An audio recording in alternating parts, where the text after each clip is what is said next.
A very good morning, all of you. Join your hands, close your eyes, get ready for Gayatri Mantra.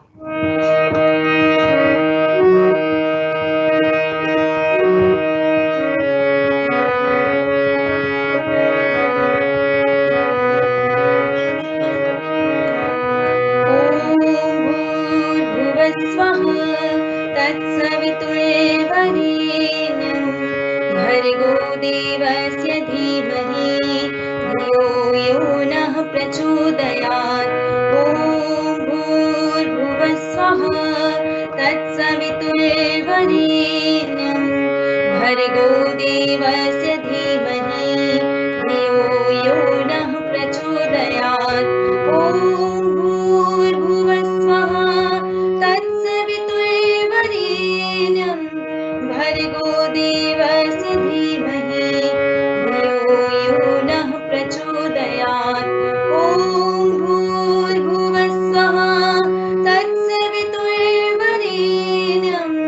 भर्गो देवस्य धीमहि धियो यो नः प्रचोदयात् ॐ भूर्भुवः स्वः तत्सवितुर्वरेण्यं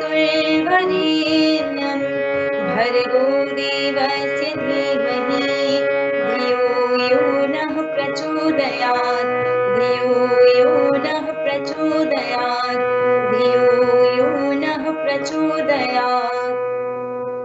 Get ready for Hindi prayer.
Now over to Vitasi. फिर हमें संदेश देने लो आ गया पावन दशहरा, संकटों का तम घनेरा, होना आकुल मन यह तेरा, संकटों के तम छटेंगे, होगा फिर सुंदर सवेरा, धैर्य का तू ले सहारा, धैर्य का तू ले सहारा, द्वेष हो चाहे कितना भी गहरा, होना कलुषित मन यह तेरा, होना कलुषित मन यह तेरा। सुप्रभात।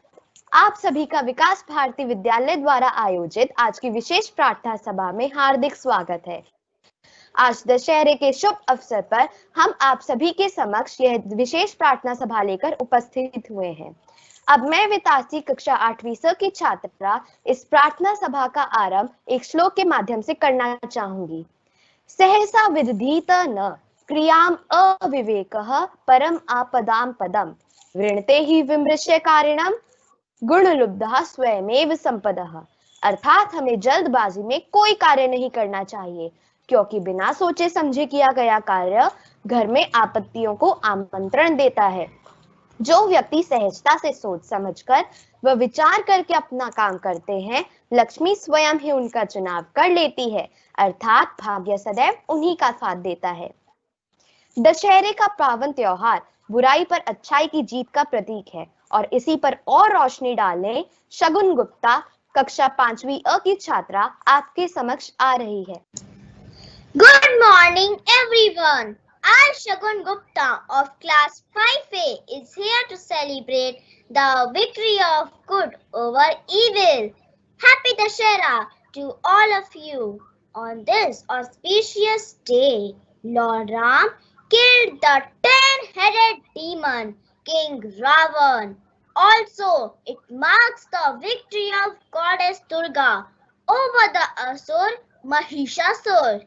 Both the events have the same outcome, that is the victory of light over dark, truth over lies and good over evil. This festival conveys a strong message. No matter how powerful is the evil, it will come to an end one day. In the end, truth, justice and goodness prevail. दशहरे का पर्व विजयदशमी के नाम से भी जाना जाता है। यह पर्व 10 प्रकार के पापों, काम, क्रोध, लोभ, अहंकार, आलस्य, हिंसा, मोह जैसे अवगुणों को छोड़ने की प्रेरणा हमें देता है। These days, mankind is on the footsteps of Ravan. We are out to conquer the world. But what about our inner world? Always remember, the demon is always within. The goddess is always within. The battle too is always within.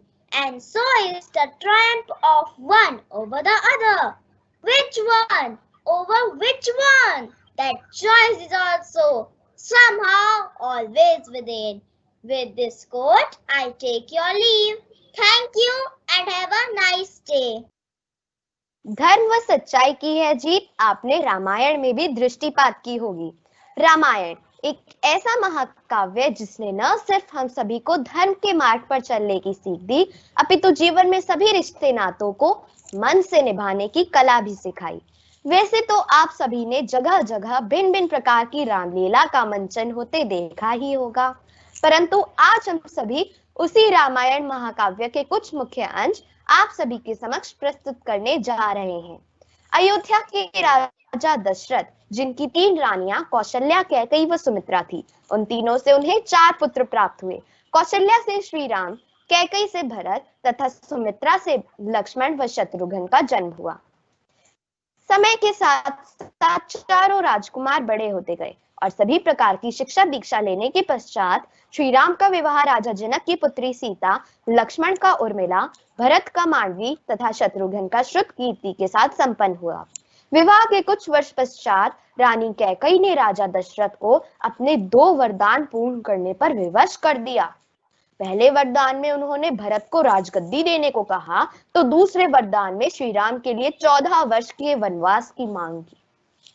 Raghuvanshi राजा दशरथ अपने 2 वचनों को पूर्ण करने पर विवश हो गए और आखिर वह क्षण आ ही गया जब श्री राम को उन्होंने बोझिल तथा दुखी मन से यह निर्णय सुनाने के लिए अपने कक्ष में बुलाया। सारी बात जानकर श्री राम ने कहा, पिताश्री, बस इतनी सी बात थी। मैं तो इस संसार का एकमात्र सौभाग्यशाली पुत्र हूँ जिसे अपने माता और पिता दोनों के वचनों का पालन करने का ऐसा अवसर मिला। मुझे भरत को राज्य देने में कोई आपत्ति नहीं। उस जैसे भाई को तो मैं स्वयं प्रसन्नता से राज्य दे दूंगा। और रही बात वनगमन की, तो पिताश्री, आपकी आज्ञा से मुझे ऐसे स्थान पर जाने का अवसर मिल रहा है जहाँ पर महान ऋषियों मुनियों के मैं दर्शन ले पाऊंगा, जिनका तेज तीनों लोकों में प्रकाशित है। अब पिताश्री, मुझे वनवास के लिए जाने की अनुमति दीजिए। तो देखा आप सभी ने किस प्रकार श्री राम ने एक आदर्श पुत्र की भूमिका भली भांति निभाई और हमें उनसे यह सीख लेनी चाहिए कि माता पिता का स्थान ईश्वर से भी श्रेष्ठ है।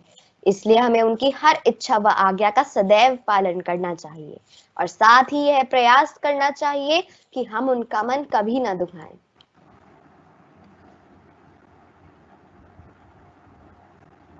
भरत व शत्रुघ्न की ननिहाल से वापस आने पर उन्हें सारे घटनाक्रम की जानकारी मिलती है।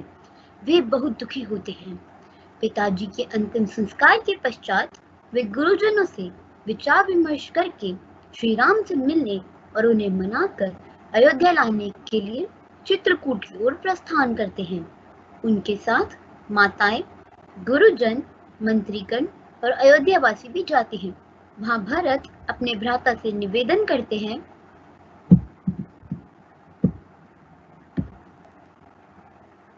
आज इस वन प्रांगण में मैं दशरथ पुत्र भरत समस्त गुरुजन, मुनिवर व अयोध्या वासियों के सामने यह घोषणा करना चाहूंगा कि जिस राज्य पर मेरे बड़े भाई का अधिकार था, मेरी माता ने कुटिलता से वह राज्य मुझे दिला दिया। लेकिन ऐसे अधर्म के मार्ग पर चलना मैं सर्वथा अनुचित मानता हूँ। मैं जानता हूँ कि मुझ जैसे पापी के मुख से न्याय व धर्म की बातें सुनकर संसार मेरा उपहास करेगा, लेकिन मेरे भाई श्री राम जैसे दाता ये नहीं देखते कि मांगने वाला पात्र है या कुपात्र, वे बस दे देते हैं। भैया, मैं आपका दास भरत आपसे विनम्र निवेदन करता हूँ कि आप कृपया करके ये राज्य स्वीकार करिए और मुझे और मेरी कलंकनी माँ को प्रायश्चित करने का एक अवसर अवश्य प्रदान करिए भैया। भरत, तुम व्यर्थ ग्लानि कर रहे हो। मैं समस्त देवताओं को साक्षी मानकर यह कह रहा हूँ कि तुम जैसा धर्मात्मा इस संसार में नहीं है। भरत, तुम पर कुटिल महापाप है। भरत मेरे भाई, हमारे पिता ने अपने वचन का मान रखने के लिए क्या क्या नहीं त्यागा। उन्होंने अपने प्राण भी त्याग दिए। ऐसे धर्मात्मा पिता के वचन का मान रखना अब हम चारों भाइयों का कर्तव्य है। इसलिए भरत, तुम जाके अपना राज्य संभालो और मैं यहाँ वन में रहकर उनके वचन का मान रखता हूँ। ठीक है भैया, यदि एक भाई को वन में रहना है और दूसरे को राज्य संभालना है, तो मैं यहाँ वन में निवास करूंगा और आप अयोध्या संभालिए। ये क्या कह रहे हो? क्या ये देखकर संसार हमारे कुल पर हंसेगा नहीं? और भरत, तुम तो धर्म में भी व्यापार कर रहे हो। भाई, यह गलत है। तुम अपने राज्य की देखरेख करो और मैं 14 वर्ष के वनवास के पश्चात अयोध्या लौट आऊंगा।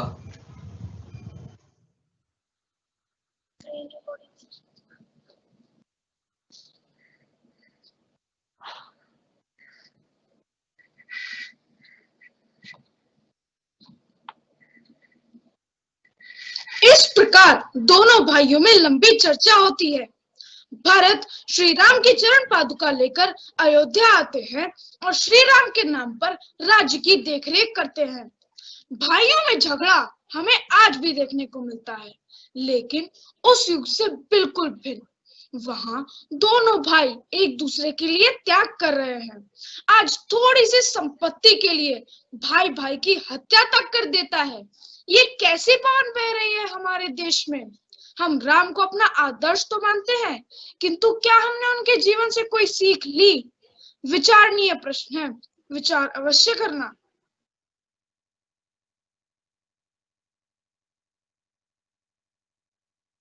समय बीतता गया और श्री राम व लक्ष्मण दानवों पर विजय प्राप्त करके वन में रहने वाले ऋषियों व मुनिजनों को उनके अत्याचारों से मुक्त करवाते रहे।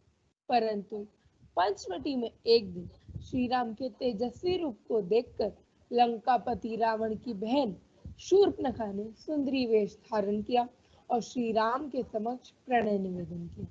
जब श्री राम ने उसका प्रणय निवेदन अस्वीकार किया तब क्रोधित होकर शूर्पणखा ने सीता पर प्रहार किया। यह देख लक्ष्मण ने शीघ्रता से उसकी नाक काट दी। अपमान की ज्वाला में दहकती, रोती, चीखती शूर्पणखा अपने भाई लंका नरेश रावण के समक्ष जा पहुंची और उन्हें बड़ा चढ़ाकर पूरा वृतांत सुनाया। इस घटना को सुनकर रावण ने सीता हरण का मन बनाया और ऋषि वेश धारण कर जा पहुंचे पंचवटी में। प्रतिशोध की भावना में उस दिन उन्होंने जो काम किया उसने धर्म की जड़ें हिला डाली। तो आइए देखते हैं।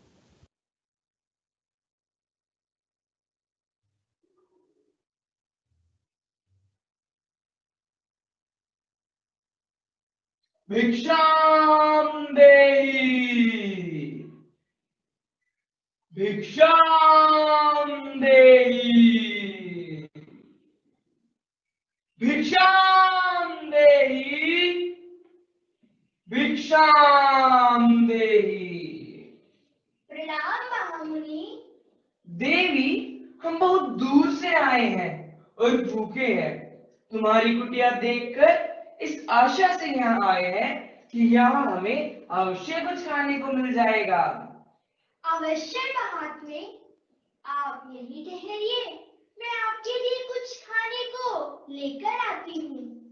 देवी, हम लंबी यात्रा से आए हैं और कुछ क्षण के लिए तुम्हारी कुटिया में विश्राम करना चाहते हैं। नहीं नहीं मुनिराज, इस समय मेरे पति कुटिया में नहीं है, इसीलिए मैं आपका स्वागत नहीं कर सकती। कृपया आप यहीं ठहरिए, मैं आपके लिए भोजन लाती हूँ।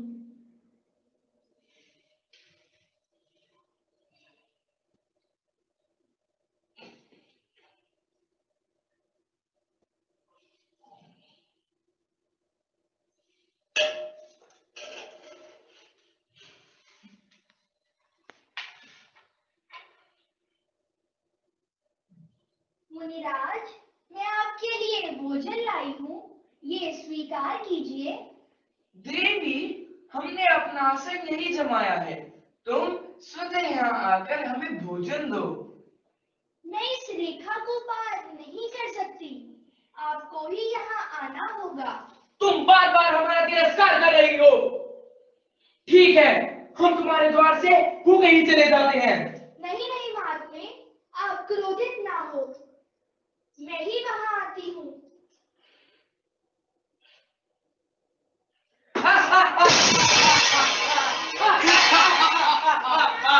हाँ, मैं रावण। सीते, तुम्हारा भाग्य उदय हो गया है। कल से तुम हमारी पटरानी बनकर रहोगी। अब तुम्हें हमसे कोई नहीं बचा सकता।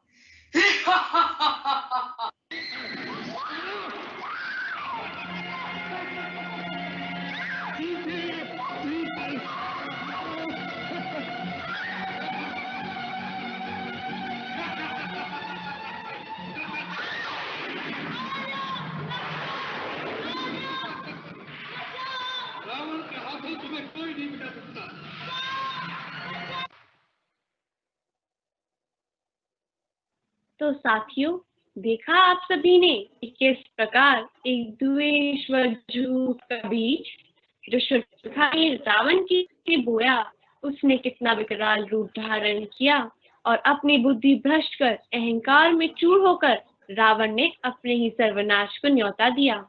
हमें भी कभी किसी अन्य व्यक्ति की बात पर वास्तविकता जाने बिना आंख मूंदकर विश्वास नहीं करना चाहिए, क्योंकि यह झूठ तथा गलतफहमियां सदैव क्रोध व द्वेष को उत्पन्न करती है और हम कई बार क्रोध में अमानवीय कार्य कर जाते हैं, जो हमारे पतन का कारण बनती है।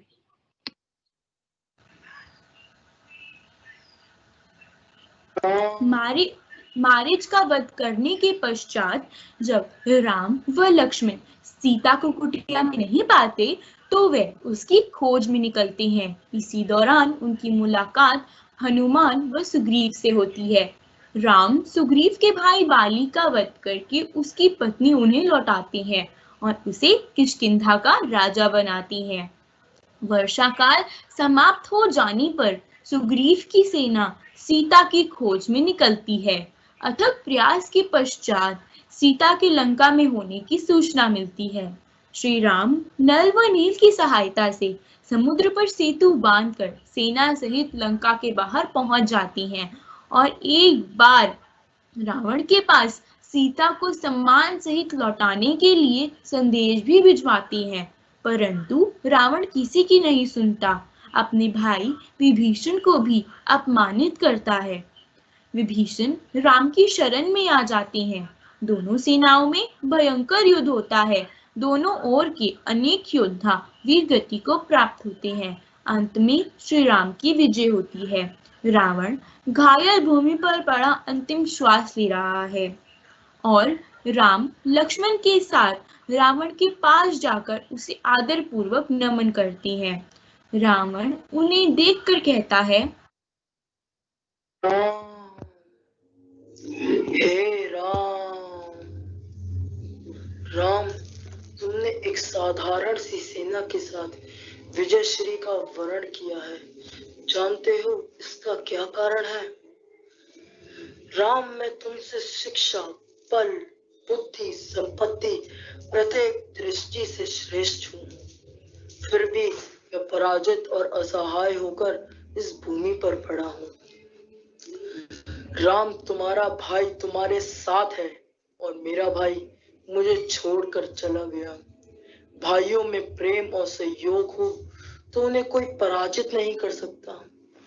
राम, तुम हमेशा विनयशील रहे। तुमने सबका आदर सम्मान किया और मैं अपनी शक्ति के मद में चूर अपने से अतिरिक्त सबको तुच्छ समझता रहा और आज मैं ही सबसे तुच्छ बन चुका हूँ। राम, तुम मर्यादा पुरुषोत्तम हो और मैंने नारी हरण जैसा निंदनीय अपराध किया जिसके लिए संसार मुझे कभी क्षमा नहीं करेगा। हे नरश्रेष्ठ, तुम सदाचारी हो इसलिए विजयी हो। ये मेरा सौभाग्य है कि मेरा वध आपके हाथ हुआ। मैं जानता हूँ आप नारायण हैं। मेरी गलती के लिए मुझे क्षमा कीजिएगा।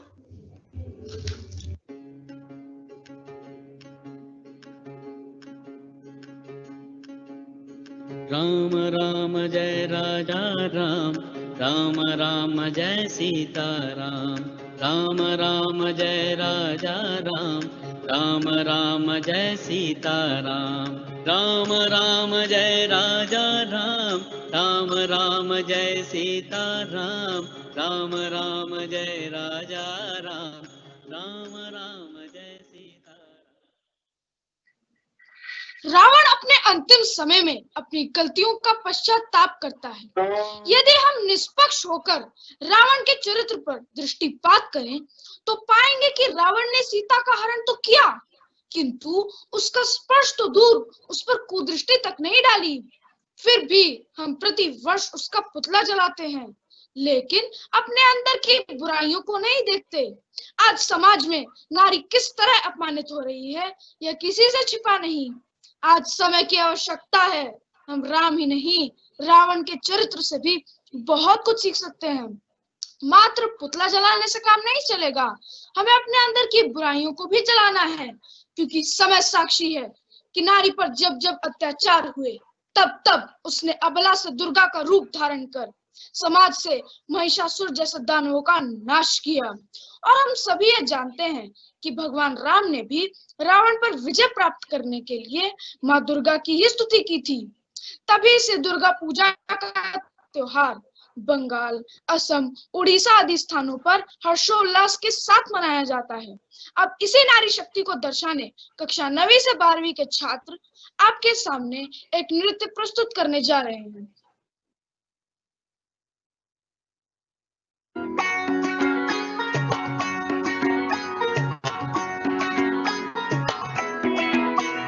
ঢাক বাজা, কাসর বাজা, উলু দে আর শাখ বাজা, বছর পরে আবার এলো মাঝে।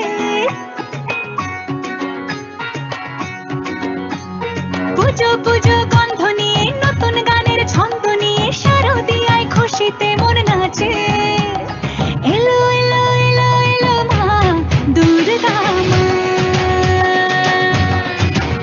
আরে এলো এলো এলো এলো মা দুর্গা মা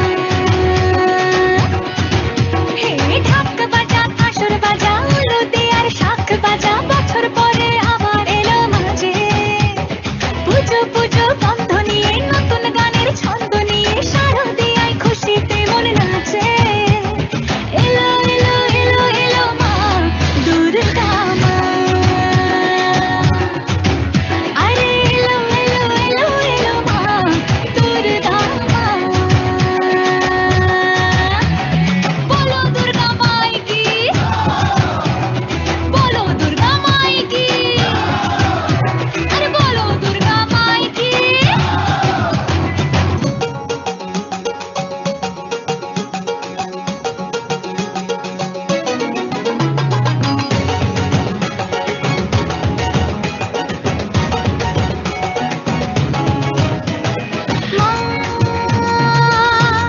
তুমি যে মা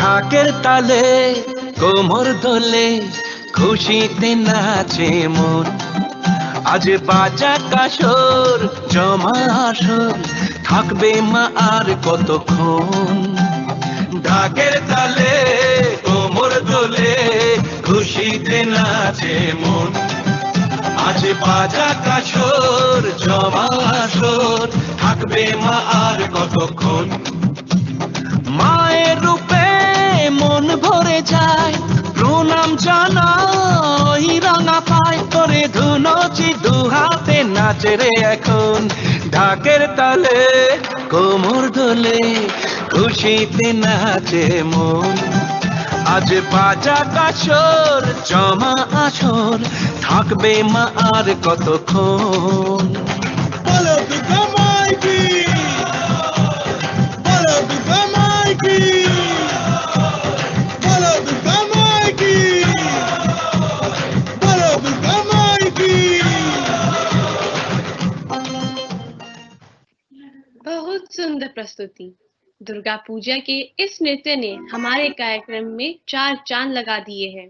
अब हम अपने कार्यक्रम के अंतिम चरण में हैं। विजयदशमी और दुर्गा पूजा के शुभ अवसर पर मैं अपनी प्रधानाचार्य महोदया जी से प्रार्थना करूंगी कि वह 2 शब्द कहें। On behalf of the management and staff of VVPS clan, wishing all a warm, blissful, safe and family knitted Sunday on the auspicious day of Vijayadashmi, the day that marks the victory of good over evil. This day also gives us an opportunity to kill the negativity around us and induce more and more positivity in terms of vibes, values and conduct in our society. The festive season is on and also the pandemic is still not over. So as responsible and alarmed citizens, it is imperative for us to follow the safety guidelines along with the celebrations. Another important message for our students is to celebrate the Festival of Lights with the joy of sharing and giving rather than polluting the environment with crackers. Hence, the VVPS family takes pledge for a cracker-free Diwali. I also congratulate our team of students and teachers for putting up a brilliant and meaningful assembly this morning. On this lovely note, I conclude. आओ फिर से दिया जलाएं, अंतर्मन का तम दूर भगाएं, दीपों के प्रकाश से नव ऊर्जा फैलाएं, जग में नव चेतना, नव प्राण सजाएं, आओ फिर से दिया जलाएं. Once again, I extend greetings to one and all on the pious occasion of Dussehra. Stay home, stay safe. धन्यवाद प्रधानाचार्य जी। विजय सत्य की हुई हमेशा, हारी सदा बुराई है। आया पर्व दशहरा कहता, करना सदा भलाई है। नमस्ते। आशा है आपको आज की यह विशेष प्रार्थना सभा पसंद आई होगी। इसके लिए मैं रिया अग्रवाल, कक्षा 8वीं स की छात्रा, विकास भारती परिवार की ओर से आप सभी का सहृदय धन्यवाद देती हूँ। मैं अपने सभापति महोदय जी का भी धन्यवाद देना चाहती हूँ, जिन्होंने हमें ऐसी परिस्थितियों में भी इस प्रकार के कार्यक्रम को आयोजित करने का अवसर दिया। मैं अपनी प्रधानाचार्य महोदय जी के प्रति भी अपना विशेष आभार प्रकट करना चाहती हूँ, जिन्होंने हमारा उचित मार्गदर्शन किया और इस प्रकार की प्रार्थना सभा के लिए प्रेरित किया। साथ ही मैं उप प्रधानाचार्य महोदया, मुख्य अध्यापिका महोदया, पूर्व प्राथमिक स्तर की संचालिका महोदया तथा विकास भारती परिवार के सभी सदस्यों को भी धन्यवाद देना चाहती हूँ, जिन्होंने यथा समय हमें अपना सहयोग दिया। और मैं समस्त अभिभावक गणों के प्रति भी अपना विशेष आभार प्रकट करना चाहती हूँ। इसी के साथ अब अंत में आप सभी को विजयदशमी और दुर्गा पूजा की हार्दिक शुभकामनाएं। धन्यवाद।